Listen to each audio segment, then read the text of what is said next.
आज हमने गीत गाया, पर्वतों को देखूंगा मैं, कौन है मददगार मेरा? कौन है?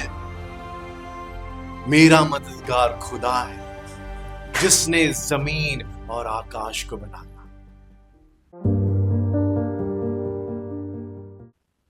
पवित्र आत्मा हमें सहायक बनकर हमारे लिए भेजा गया है। हमें उस सहायक से एक रिश्ता जोड़ना है, मतलब वाला नहीं, बट फेलोशिप वाला। जब जरूरत होगी तब उससे मदद मांग रहे हैं, वैसा नहीं। लेकिन प्रभु, मैं तेरे साथ रोज चलना चाहता हूं कि मुझे तेरी सहायता मांगने के लिए शर्म ना महसूस हो। मैं तेरी हेल्प को लेकर जो है बड़ा सीरियस बन जाऊं।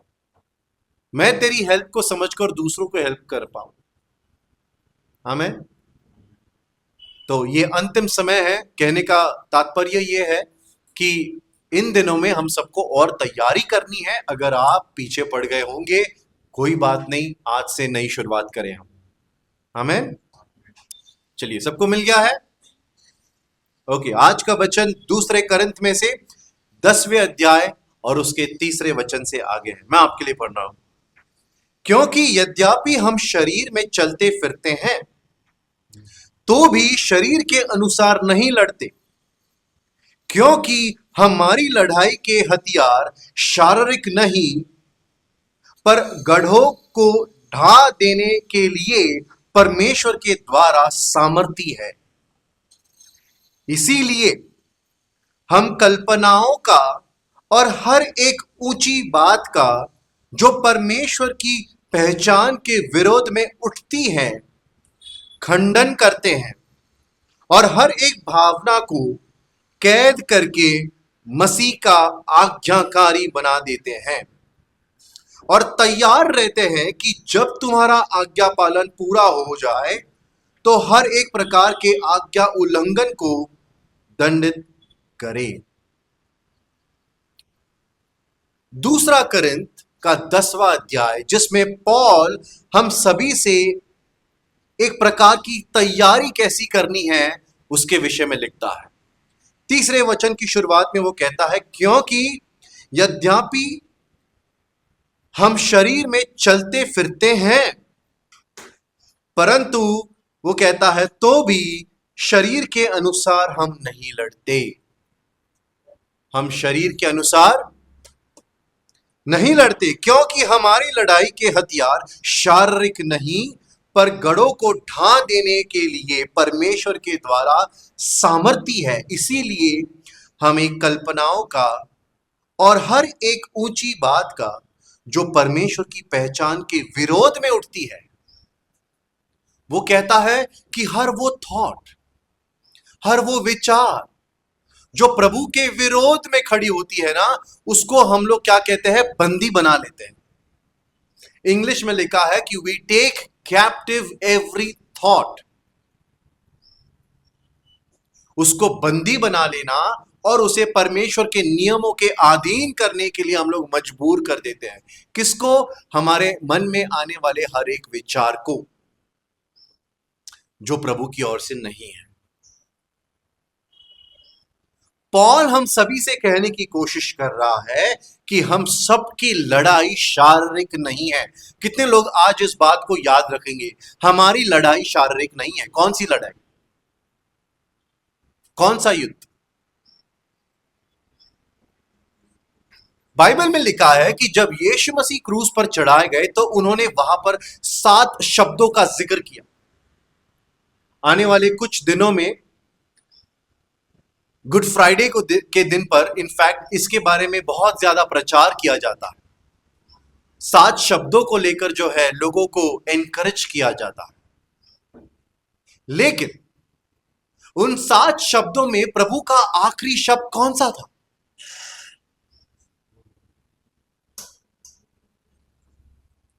प्रभु का लास्ट वर्ड कौन सा था? पूरा हो गया है। यीशु ने कहा कि पूरा हो गया है।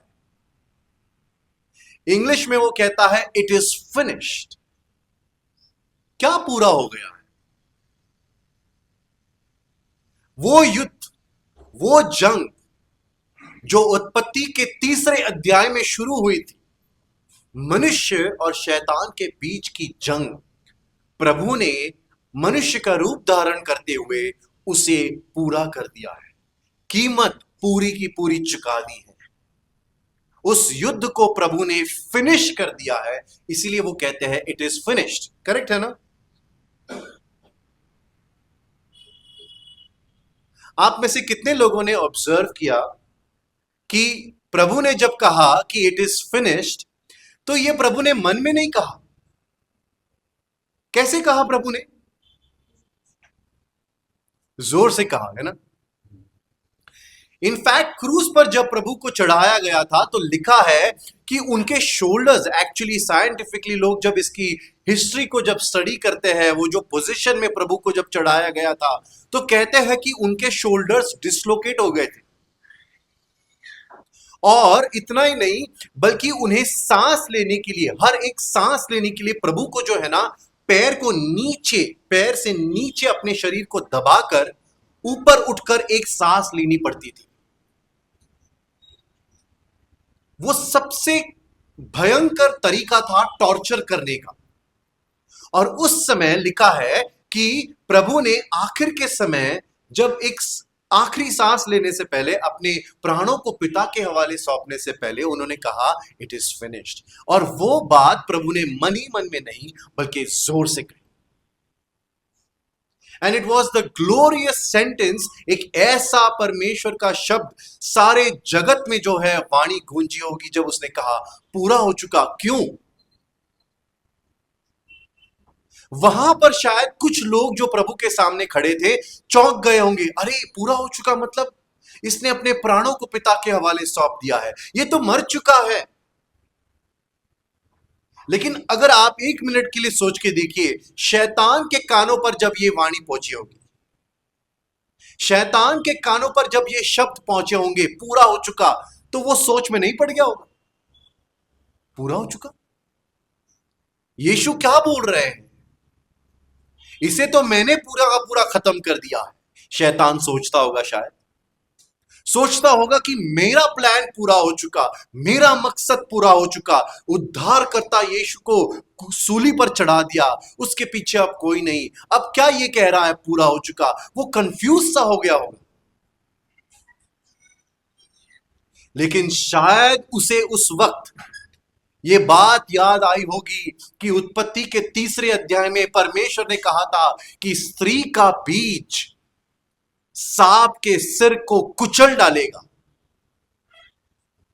कहीं ना कहीं मुझे लगता है शैतान कांप रहा होगा कि आखिर इसने क्या कर दिखाया है जो ये कहता है पूरा हो चुका। और तीसरे दिन सचमुच में उसके होश उड़ गए होंगे जब हमारे यीशु कब्र से बाहर आए। और तब उसे उस वक्त प्रभु के उसी शब्द को याद करके हुए वो कहीं ना कहीं कांप रहा होगा कि इसने जो क्रूज पर कहा था ना पूरा हो चुका, इसका अर्थ क्या था? उसका अर्थ ये था कि अब मेरे सत्ते पर या मेरे पावर पर जो है मनुष्य झुकेगा नहीं, क्योंकि यीशु ने जीत हासिल करके दे दी है। यीशु ने, हमारे प्रभु ने क्रूज पर वो जंग, वो बैटल जीत कर हमें दे दी है, दे दी है ना? तो चलिए फिर अब सोचते हैं एक मिनट के लिए, पॉल ऐसा क्यों कहता है कि हमारा युद्ध, या हम लोग शरीर के अनुसार नहीं लड़ते? वो ऐसे क्यों बोलता है? अब वो लड़ाई के बारे में, युद्ध के बारे में क्यों बातें करता है जब युद्ध प्रभु ने ऑलरेडी जीत ले ली है? तो एक दिन एक पूल के पास, स्विमिंग पूल के पास, एक बच्चे को उसके कुछ कजन्स मिलकर, उसके कुछ भाई मिलकर उसे तंग कर रहे थे, उसे चिढ़ा रहे थे, उसे तंग कर रहे थे। वो नाराज हो गया। उसे लगा कि मेरे भाई, मेरे जो दोस्त है, सभी मिलकर मुझे क्यों चिढ़ा रहे हैं। एक बार जब वो उस पूल के करीब खड़ा था तो उसने दूर ही से सुन लिया इनका प्लान क्या बन रहा है। कौन सा प्लान? इनका प्लान बन रहा है कि ये लोग मुझे पीछे से आकर धक्का देने वाले हैं पूल में। उसने सुन लिया। और ये व्यक्ति, ये जो बच्चा है जो नाराज था, अब सोच में पड़ गया, आने दो इनको, धक्का देने दो मुझे। क्या करेगा वो? जब उसके पास उसके दोस्त, उसके भाई जब उसको धक्का देने के लिए उसके करीब आते होंगे, तो ये जो नाराज है, ये जो थोड़ा बहुत गुस्से में है, ये जो अपने आप में अकेले में हारा हुआ महसूस कर रहा है, ये क्या करेगा? ये गिरते समय जितनों को अपने साथ लेकर गिर सकता है पूल में, वो कोशिश करेगा। बराबर, वो पूरी कोशिश करेगा कि किसी का शर्ट पैंट, किसी के बाल, है ना, किसी के कड़े में अपने वॉच को हाथ कुछ भी करके पकड़ लूं, ताकि जिस किसी को भी हो उनको सबको लेकर मैं साथ में पूल में गिरूं, ताकि इनको समझ आ जाए। शैतान भी कुछ उसी मेंटालिटी का है। उसके मन के विचार में भी यही सब चलता रहता है कि यीशु ने क्रूस पर सबको अब उद्धार, सैल्वेशन प्राप्त करके दे दिया है। अब मैं क्या करूं? अब मैं नरक में अकेला क्यों जाऊं? अब मैं वहां पर जब गिरने वाला हूं, प्रभु जब मुझे वहां पर डाल देगा, तो मैं क्या करूंगा? मैं कोशिश करूंगा जितनों को लेकर मैं जा सकता हूं मैं लेकर जाऊंगा। और शैतान इसीलिए उस समय के बाद से मसीह लोगों के पीछे पड़ा है, ताकि उन्हें वो गिरा सके। आप में से कितने लोगों ने इस बात को नोटिस किया है कि शैतान एक अविश्वासी को गिराने के पीछे मेहनत नहीं करता? शैतान जो है ना, वो नॉन बिलीवर को गिराने के लिए वो मेहनत नहीं करता है। उसके लिए उसके बाकी के जो है ना, दुष्ट आत्माएं जो है ना, वो उन्हें बस बहका के रखते हैं, गुमराह रखने की कोशिश करते हैं बस। लेकिन वो अपनी सारी मेहनत, अपना सारा स्ट्रेटेजी, अपनी सारी स्ट्रेंथ पता है किसके पीछे लगाता है? मसीह लोगों के पीछे। मसीह लोगों को लेकर नीचे गिराना, उन्हें प्रभु के राज्य में पावरफुल, इफेक्टिव, प्रभावी होने न देना। इसके मन में ऐसा विचार डाल ताकि ये अब खुद के लिए छोड़ दूसरे के लिए भी प्रार्थना न करेगा। इसको अपने मन में इतना गिरा दे कि ये घर के बाहर जाए ही ना, ताकि अगर ये घर के बाहर ना जाए तो किसी तीसरे को या एक गुमराह व्यक्ति को यीशु के बारे में बता ही ना सके। वो अपनी पूरी पावर, अपना पूरा जो स्ट्रेंथ है, मसीह लोगों को प्रभु के समक्षता से, प्रभु के प्रेजेंस से दूर ले जाने में मेहनत कर रहा है, जिसको हम लोग बैकस्लाइडिंग बोलते हैं, प्रभु से दूर होना। बहुत से लोगों को लगता है कि ब्रदर क्यों शैतान के बारे में इतना सोचना, सीखना, पढ़ना। बराबर है, मैं भी इस बात से थोड़ा बहुत सहमत हूं, क्यों उसके बारे में इतना सोचना। लेकिन एक बात जरूर है कि हमें पता होना चाहिए हमारा शत्रु कौन है। पॉल कहता है हम लोग एक युद्ध में हैं, हमें अभी भी अपनी लड़ाई जो है आगे जारी रखनी है, और साथ ही साथ हमें अपनी लड़ाई में जो शत्रु है उसके बारे में भी जानकारी रखनी चाहिए कि वो कौन है। पहले पत्रस के 5वें अध्याय और उसके 8वें वचन में क्या कहता है पत्रस? मेरे साथ आप पढ़िए प्लीज, पहले पत्रस के 5वें अध्याय और 8वें वचन में पत्रस कहता है, सचेत हो और जागते रहो, क्योंकि तुम्हारा विरोधी शैतान गरजने वाले सिंह के समान इस खोज में रहता है कि किसको फाड़ खाए। पहले पत्रस के 5वें अध्याय 8वें वचन में लिखा है, सचेत हो और जागते रहो। वो कहता है be alert and be sober minded, क्योंकि तुम्हारा विरोधी शैतान गरजने वाले सिंह के समान इस खोज में रहता है कि किसको फाड़ खाए।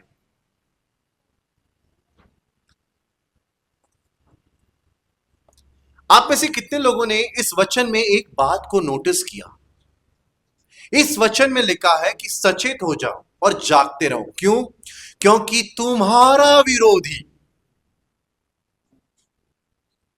क्या आपने पढ़ा? इंग्लिश में लिखा है because your adversary, your enemy, तुम्हारे खिलाफ जो खड़ा है, तुम्हारा शत्रु जो है, तुम्हें मार गिराने को, गरजने वाले सिंह के समान है, मारने को देखता है। हम प्रकाशित वाक्य के 12वें अध्याय में भी पढ़ते हैं कि वो हमेशा पवित्र जनों को या भाइयों को दोष लगाता है।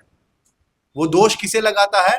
पवित्र जनों के ऊपर या भाइयों के ऊपर, मतलब मसीह लोगों के ऊपर। बाइबल में साफ लिखा है कि शैतान जो है हमारे खिलाफ, हमारा शत्रु बनकर खड़ा है। लेकिन जैसे कि मैंने कहा, उसे पता है वो हारा हुआ है, वो जानता है कि वो डिफीटेड है, लेकिन वो चाहता है कि आप भी डिफीटेड हो जाओ। वो चाहता है कि जवान व्यक्ति मन में सोचे, पैसा नहीं है, जिंदगी में कुछ भी नहीं है, नौकरी नहीं है, गाड़ी नहीं है, क्या मसीह लाइफ है ये। वो आपके मन में ऐसे थॉट्स डालेगा। किसी जवान बहन के मन में डाल देगा, देख तेरी उम्र कितनी बढ़ रही है, देख तेरी शादी नहीं हो रही है, तू क्या मसीह मसीह करती है, कोई है क्या मसीह जीवन में जो तेरा साथ निभा सकता है, कोई है क्या एलिजिबल तेरे लिए एक पार्टनर, और मन में नेगेटिविटी डाल देता है। किसी घर के लोगों में उनके मन में विचार डालता है, देखो तुम्हारे पड़ोसी, देखो तुम्हारे रिश्तेदार कैसे जीते हैं वो लोग, और तुम लोग अपने आप को मसीह बोलते हो। वो हमारे मन में हमें नीचे गिराने को मेहनत करते रहता है। प्लीज ध्यान से सुनिए, इसको समझिए। पॉल कहता है हमारा युद्ध शारीरिक नहीं है, हमारी जो जंग है वो फ्लैश के साथ नहीं है। तो हमारा युद्ध किसमें है? हमारे प्राणों में, हमारे सोल को लेकर वो हमसे झगड़ता है। हमारा सोल क्या होता है? हार्ट, माइंड एंड विल, है ना। हमारा हृदय, हमारा मन, हमारे विचार, हमारी भावनाएं, ये हमारा प्राण होता है। अब वो हमारे हृदय में प्रवेश नहीं कर सकता। क्यों नहीं कर सकता? वहां पर कौन रहता है? वहां पर यीशु रहते हैं। आपके और मेरे मेरे हृदय में कौन है? जीसस। हमारे हृदय पर दस्तक कौन देता है? जीसस। हमारे हृदय में यीशु है। वो जानता है वो हृदय में नहीं प्रवेश कर सकता, इसका उद्धार हो चुका है, लेकिन वो जानता है इसके मन में मैं जा सकता हूं, इसके थॉट्स को मैं इन्फ्लुएंस कर सकता हूं, इसके विचारों को उसके साथ में खेल सकता हूं। बस मुझे कुछ नहीं करना है, इसके सामने परिस्थितियों को रखना है और सवालों को खड़ा करना है, बस इतना ही। उसने ऐसा क्यों बोला? वो मुझे देखकर मुंह टेढ़ा करके गए क्या? उन्होंने जो बोला वो मेरे लिए टॉन्ट था क्या? ऐसे मन में विचार डालकर वो हमारे मनों में क्या करता है? प्रभु से हमें दूर ले जाता है। बराबर है ना। ये एक जंग है, ये रोज का हमारा बैटल है जो हमें लड़ना होगा। अगर आप नहीं लड़ोगे तो याद रखिए कि कोई एक दिन आएगा जब आप अपने मन में हारा हुआ महसूस करोगे, और उस वक्त आपको लड़ने के लिए ताकत शक्ति नहीं मिलेगी। डिप्रेशन क्या है? एक वो व्यक्ति जो लड़ ही नहीं रहा है। अब नेगेटिविटी क्या है? एक मसीह जो प्रभु के वचनों के साथ लड़ ही नहीं पा रहा है। वो शत्रु को मन में विजयी होने दे रहा है। अपने मुखों से, अपने शब्दों से वो प्रभु के पाक कलाम को या प्रभु के प्रॉमिसेस को बोल ही नहीं रहा है। वो मन ही मन में शैतान को राज्य करने के लिए जगह दे रहा है। कभी आपके साथ ऐसे हुआ है? प्लीज आप मुझे बताइए, कभी आपके साथ ऐसे हुआ है कि आपके मन में कोई एक बुरा ख्याल आया किसी को लेकर, किसी बात को लेकर, बड़ा ही खतरनाक, भयंकर, एकदम बुरा ख्याल। इनफैक्ट अगर आप उसे बोलोगे, किसी को बताओगे, तो लोग हैरान हो जाएंगे, ब्रदर आप, सिस्टर आप मसीह हो, ऐसे क्या बोल रहे हो। कभी हुआ है ऐसे?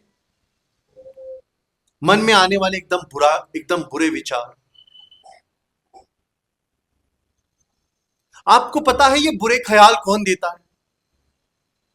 ये ख्याल आपके नहीं होते, ये ख्याल पवित्र आत्मा के भी नहीं होते, ये परमेश्वर की ओर से नहीं है, ये संसार के की ओर से नहीं है, लेकिन ये गलत विचार, ये जो इवल थॉट्स है, ये नरक की ओर से हमारे खिलाफ खींचे हुए और फेंके हुए तीर होते हैं। फायरी डार्ट्स, इंग्लिश में लिखा है इफिशियंस चैप्टर नंबर 6 और वर्स नंबर 16 में। अगर आप इसे मेरे साथ ओपन कर पाए तो ओपन कीजिए। इफिसियो का अध्याय नंबर 6 और उसका वचन नंबर 16। इसमें लिखा है कि और इन सब के विषय, इन सब के साथ विश्वास की ढाल लेकर स्थिर रहो, जिससे तुम उस दुष्ट के सब जलते हुए तीरों को बुझा सको। इफिसियो का अध्याय नंबर 6 वचन नंबर 16। जो शस्त्र सामग्री है, आर्मर ऑफ गॉड, जो प्रभु ने हमें कहा है पहनने के लिए, आप लोगों को सबको याद होगा, है ना? हमने इसे कई बार रिवाइज किया है। सिर पर क्या है? चलिए आप जोर से बोलिए। हेलमेट ऑफ सैल्वेशन, उद्धार का मुकुट, बराबर है। हमारी छाती पर क्या है? राइचसनेस, धार्मिकता की ब्रेस्ट प्लेट, बराबर है, उसका कवच। हमारे बेल्ट किसको बोलते हैं हम लोग? सत्य का बेल्ट, कमरबंद, है ना? हमने पैरों में क्या पहना है? सुसमाचार के जूते। जहां जाएंगे हम लोग प्रभु के वचनों को और उसकी अच्छी खबर को पहुंचाएंगे। एक हाथ में क्या है? दो धारी तलवार। वो तलवार किसे दर्शाती है? प्रभु के पाक कलाम, उसके वचनों को। और एक हाथ में क्या है? ढाल। ढाल क्यों है? विश्वास की ढाल। लेकिन ढाल हाथ में क्यों है? ढाल इसलिए दी गई है ताकि हमारे खिलाफ जलते तीर जब आए तो उसे हम विश्वास से प्रोटेक्ट कर सके। हर जगह पर आप तलवार नहीं चलाते, कुछ जगहों पर आपको ढाल की इस्तेमाल करना पड़ेगा, बराबर है ना? हमें लड़ना कैसे है वो सीखना होगा। जब जलते बाण, जब जलते तीर हमारे खिलाफ नरक की ओर से आते हैं ना, मान लीजिए वो कौन से है कि हमारे मन में आने वाले बुरे ख्याल, इवल थॉट्स, गलत विचार, वो जलते बाण है। जब वो हमारे खिलाफ आते हैं उस वक्त हमें विश्वास रखना है, तेरे परिवार का कुछ नहीं हो सकता, तेरे परिवार का नुकसान ही होता रहेगा, वो लोग उद्धार नहीं पाएंगे। उस समय जब ये जलते विचार है ना, उसके जो हथियार वो हमारे खिलाफ छोड़ता है, हमें क्या करना चाहिए? विश्वास में डटे रहना चाहिए और कहना चाहिए प्रभु में मेरा हर एक परिवार का व्यक्ति जो है उद्धार पाएगा। तेरे काम में तुझे कभी तरक्की नहीं मिलेगी, देख उसे, वो कितना आगे जा रहा है। हमें क्या कहना चाहिए? प्रभु में मुझे संतुष्ट रहने के लिए कहा है। तेरी शादी कभी नहीं होगी, उम्र निकल के जा रही है, प्रभु ने अगर चाहा तो आज भी वो पहाड़ों को हिला सकता है, तो मेरे लिए किसी साथीदार को, पार्टनर को वो ले आ सकता है। हमें कुछ जगहों पर डिफेंस करना या उन सारे जलते तीरों को रोकने के लिए विश्वास की ढाल का इस्तेमाल करना पड़ेगा।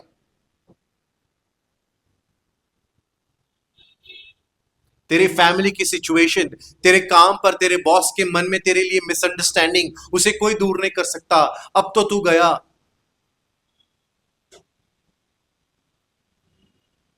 अलग अलग प्रकार के गलत विचार, अलग अलग प्रकार के नेगेटिव थॉट्स, इन सारों को हमें विश्वास की ढाल से रोकना है और साथ ही साथ हमें तलवार का भी इस्तेमाल करना है।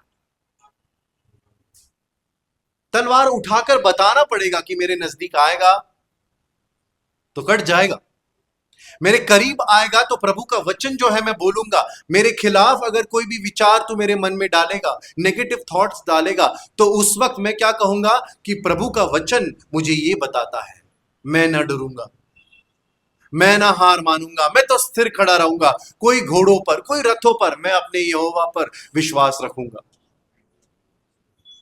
हमें उस तलवार का, हमें उस वचनों का इस्तेमाल करना है। हमें उन नेगेटिव थॉट से लड़ना है।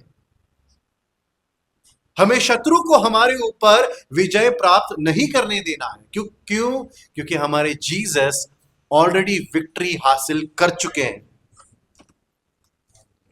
कर चुके हैं ना।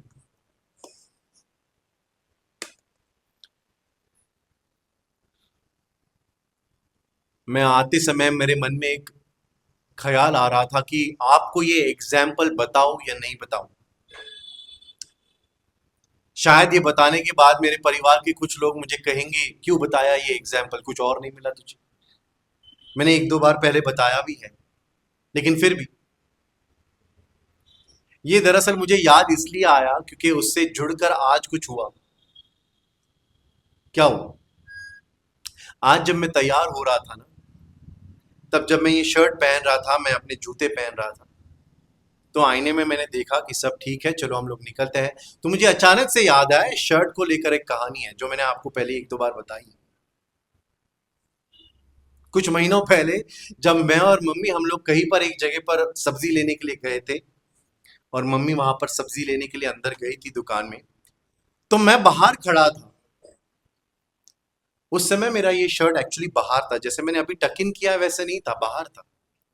मेरे स्लीव्स थोड़े से रोल्ड अप थे, गर्मी थी, और मैं बस रुका था कार के बाहर कि मम्मी जब आएगी तो मैं बैग्स ले लूंगा और फिर हम लोग चले जाएंगे। और उसी समय क्या हुआ ना कि मेरे साइड में एक रिक्शा खाली पड़ी थी। तो सामने से एक आंटी आई, उनके हाथ में सब्जियां थी बहुत सारी,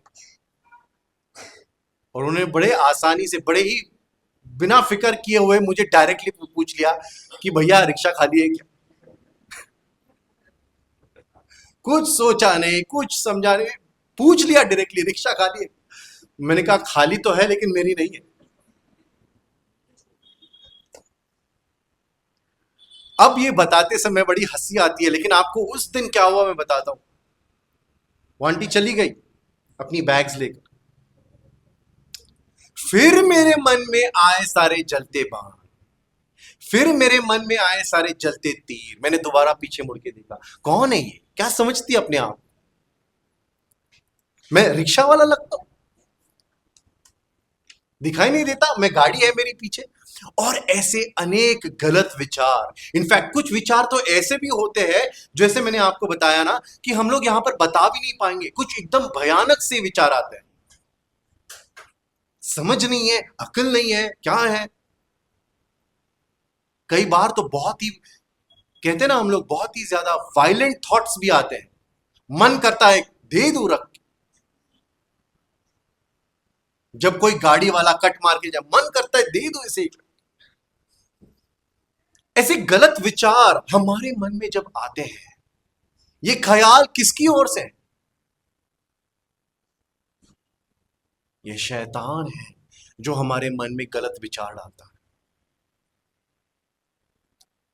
इनफैक्ट हाल ही में मैंने ये बात सुनी, एक टीचर है, उनके स्कूल में एक बच्चे को लेकर वो सभी बहुत परेशान है। इनफैक्ट उस दिन से मैं उसके लिए प्रेयर भी करता हूं। छोटा सा बच्चा है, प्राइमरी स्कूल में, और वो बहुत ही ज्यादा एग्रेसिव है, वायलेंट है। उसे कंट्रोल करना टीचर्स के हाथ में है ही नहीं। और आजकल टीचर्स को अलाउड नहीं होता है ना हाथ उठाना, डांटना, बड़े सख्त नियम हो गए हैं। तो उस समय डांटने की कोशिश भी की, समझाने की कोशिश भी की, तो वो बहुत ज्यादा एग्रेसिव होने लगा। इनफैक्ट उसने तो टीचर को साफ बोला, मैं तुझे मार डालूंगा। और उसने कुछ ऐसे शब्दों का इस्तेमाल किया, उसने तो कुछ एक्सप्लेन करते समय ये भी बोला, ये लूंगा वो लूंगा और तुझे मार डालूंगा। इनफैक्ट वो एक्शन करके बता रहा था कि मैं तुझे रात को आके मार दूं। मैं उसको जब सुन रहा था उस स्टोरी को, तो मैं ये सुनकर हैरान हो गया कि एक प्राइमरी स्कूल का बच्चा ऐसे बोल ही कैसे सकता। उसके मन में ये ख्याल कहां से आ, ये सारे विचार कहां से आते? जलते तीर है वो, नेगेटिव थॉट्स है वो, इवल थॉट्स है वो, और हमें उनसे लड़ना है। इसीलिए जब भी आपके साथ किसी की भी अनबन हो जाए, परिवार का सदस्य हो, काम पर का कोई व्यक्ति हो, और आपको उनके साथ किसी बात को लेकर झगड़ा हो जाए या आपके मन में उनके साथ थोड़ी बहुत अनबन हो जाए, तो याद रखिए आपका युद्ध शारीरिक नहीं है। आपके शत्रु आपके परिवार के लोग नहीं है। आपके शत्रु आपका बॉस नहीं है। आपका वो पुराना दोस्त जिसने आपको शायद धोखा दिया ऐसे आपको लग रहा है, वो नहीं है। आपका शत्रु आपका पड़ोसी, आपके दूर के रिश्तेदार है ही नहीं। याद रखिए कि हमारा युद्ध उन शरीर और मांस और लहू के साथ नहीं है। कोई परिवार का सदस्य आपको कुछ बोल दे, आपके काम पर किसी ने आपको डांट लगा दी, आपके रिश्तेदारों ने आपको टॉन्ट मार दिया, याद रखिए कि उसके बाद जो मन में युद्ध चलता है वो उस व्यक्ति के साथ नहीं है, बल्कि शैतान के साथ है, जो हमारे परिवार, हमारे रिश्तों में आकर डिवीजन लाने की कोशिश करता। करेक्ट? ऐसे ही हो रहा था ना एक बार, जब यीशु मसीह के साथ चलने वाले चेले पीछे देखकर बोलते हैं इसके बाद कौन लीडर बनेगा, इसके बाद मैं। पीटर बोलता है मैं। जॉन बोलता है तू कैसे? मैं। जॉन की मम्मी आकर यीशु से कहती है कि तेरे बाद तेरे सिंहासन के राइट और लेफ्ट में मेरे बच्चों को बिठा। आप देखिए, इससे उनके बीच में झगड़े होने लग गए थे। और यीशु ने फिर बाद में उनसे कहा, ये क्या विचार है तुम्हारे मन में? लीड करने की बात अलग है, लेकिन दूसरे को गिरा कर लीड करना, ये नेगेटिव थॉट्स, ये हर एक प्रकार के जो बुरे ख्याल है, वो कहता है परमेश्वर की ओर से नहीं है। मैं आपसे पूछना चाहता हूं, आप में से कितने लोग हैं जो आपके मन के ऊपर आपने परमेश्वर पवित्र आत्मा को अपना कंट्रोल दे दिया है? आपके माइंड का कंट्रोल आपने और मैंने, क्या हमने वो पवित्र आत्मा को दे दिया कि प्रभु इसमें आने वाला हर एक ख्याल, इस मन में आने वाला हर एक विचार, इसको तू सैंक्टिफाई कर, पवित्र कर। अगर गलत ख्याल आए भी तो तू इसे शुद्ध कर। अगर गलत विचार चल भी रहे हो तो प्रभु तू मुझे संभाल, तू मुझे जीना सिखा, तू मुझे आगे बढ़ना सिखा। इफिसियों के अध्याय नंबर 6 में आइए पढ़ते हैं वचन नंबर 10 से। एक बार जानने की कोशिश करते हैं कि हमारा युद्ध किसके साथ।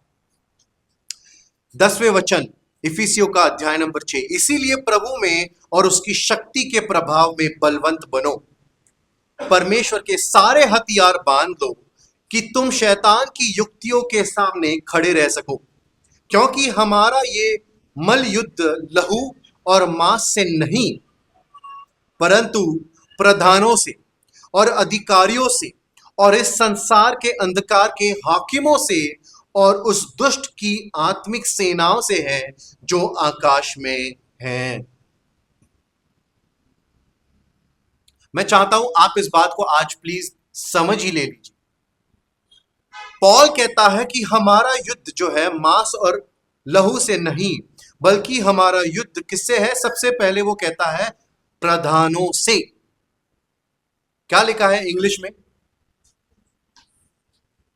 प्रिंसिपैलिटीज है ना, अथॉरिटीज, रूलर्स। हमारा युद्ध किससे है? सबसे पहले प्रधानों से। प्रधान, प्रिंसिपैलिटीज, ये कौन होते हैं? प्रधान कौन होते हैं?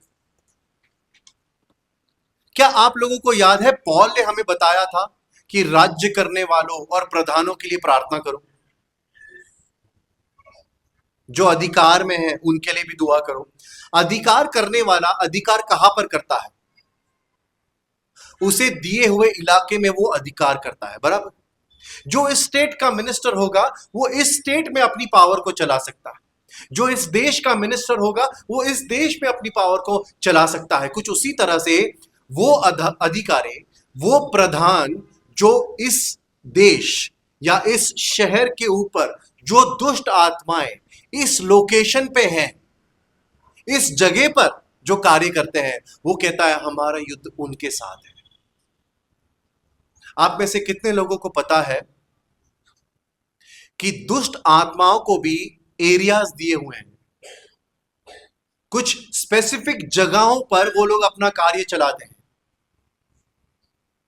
याद कीजिए दानियल की वो कहानी, जब दानियल परमेश्वर के पास प्रार्थनाएं कर रहा है और कई सारे प्रार्थनाओं के बाद, कई सारे दिनों के बाद उसके पास स्वर्गदूत आकर कहता है दानियल,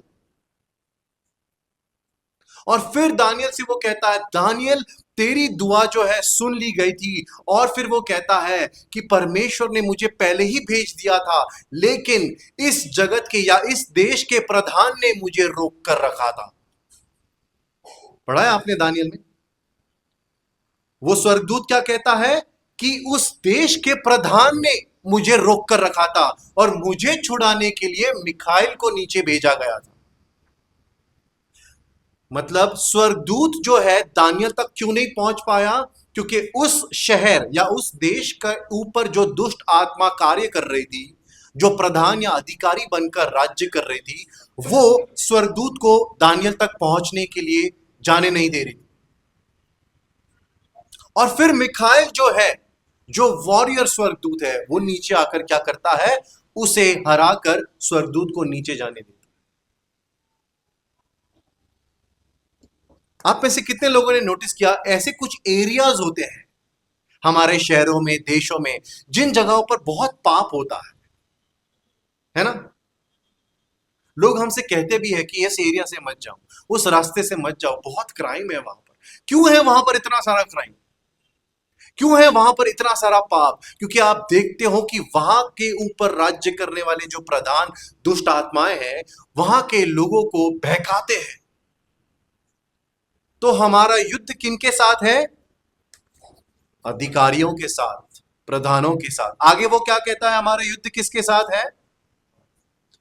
फिर वो कहता है संसार के अंधकार के हाकिमों के साथ।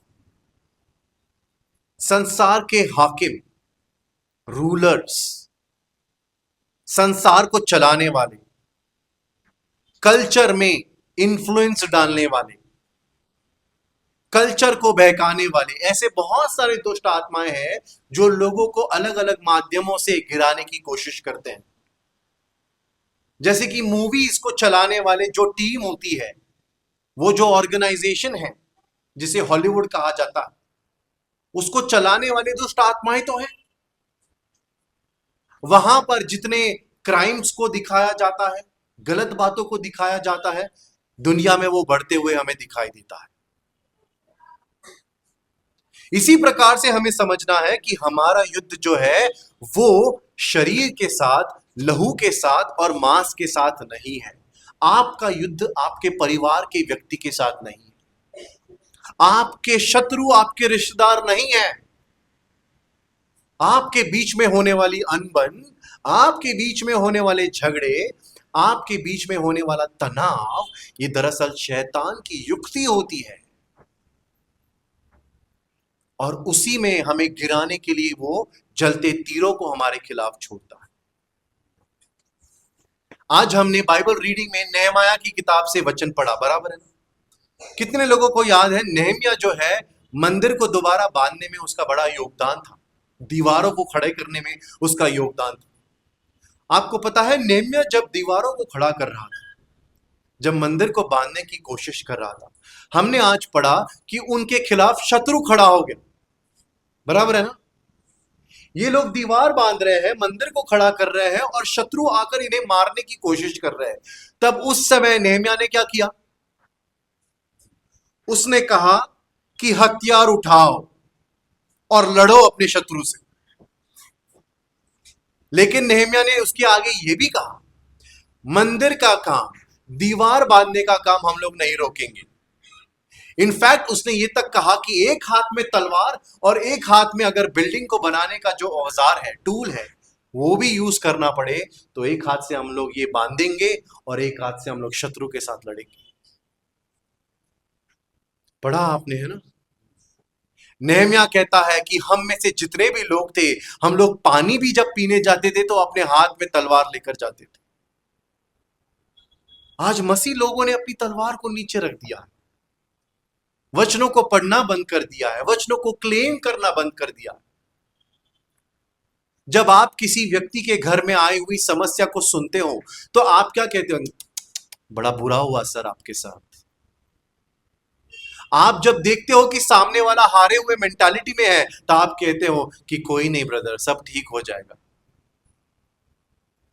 उसको लड़ने के लिए हम लोग कहां से वो पैशन दे सकते हैं अगर हम में ही वो पैशन नहीं होगा तो? इसलिए हर मसीह व्यक्ति को सीखना है, हर मसीह व्यक्ति को जानना है। पहले यूहन्ना में मैं आपके लिए पढ़ रहा हूं, आप इसे ओपन मत कीजिएगा। जो परमेश्वर से उत्पन्न हुआ है वो संसार पर जय प्राप्त करता है। क्या क्या कहा है यूहन्ना ने? पहले यूहन्ना 5वें अध्याय 4 वचन में वो कहता है कि जो परमेश्वर से उत्पन्न हुआ है वो संसार पर जय प्राप्त करता है। वो लड़ता है और जीतता है। व्यवस्था विवरण में क्या कहता है वहां पर मूसा? वो कहता है तुम्हारा परमेश्वर यहोवा तुम्हारे शत्रुओं से युद्ध करने और तुम्हें बचाने के लिए तुम्हारे संग संग चलता है। हालेलुया। वो क्या कह रहा है? तुम्हारा यहोवा परमेश्वर तुम्हारे शत्रुओं से युद्ध करने और तुम्हें बचाने के लिए तुम्हारे संग संग चलता है। हम लोग हारे हुए क्यों होते हैं? डिफीटेड क्यों है अपने माइंड में? क्यों अपने मन में परमेश्वर के उस उत्साह और उस आनंद को शत्रु को छीनने देते हैं? क्यों नहीं हम अपने परमेश्वर से सहारा मांगते हैं और कहते हैं मुझे संभाल। आज हमने गीत गाया, पर्वतों को देखूंगा मैं, कौन है मददगार मेरा? कौन है? मेरा मददगार खुदा है जिसने जमीन और आकाश को बनाया। आपका प्रभु इतना छोटा और कमजोर नहीं है कि आपके युद्ध में आपके लिए लड़ नहीं सकता। याद रखिए, उसके सामने आपके सारे युद्ध जो है ना इतने से हैं, उसके लिए वो बहुत छोटे से है। और अगर वो चाहे तो 1 मिनट में उसको आपके लिए वो उसका हल दे सकता है, आपको जीत हासिल करके दे सकता है। लेकिन ये जरूरी है कि हम भी उसके साथ लड़ें, हम उसके नाम से लड़ें। यहोवा निसी का मतलब क्या है? The Lord is my banner, है ना? वो झंडा है कौम का। वो झंडा लहराते हुए हमें आगे बढ़ना है, क्योंकि उसने हमारे लिए ऑलरेडी हर एक जंग को जीत कर हमें दिया है। आइए उसे धन्यवाद दें, आइए उसकी स्तुति करें, प्रार्थना करें कि जो वचन हमने पढ़े हैं उस वचनों के अनुसार चलने में वो हमारी सहायता करे। मसीह में हम में से ऐसा कोई भी ना हो जो हारे हुए स्थिति में हो, नेगेटिविटी में चल रहा हूं, एक डिप्रेशन भरी लाइफ जी रहा हूं।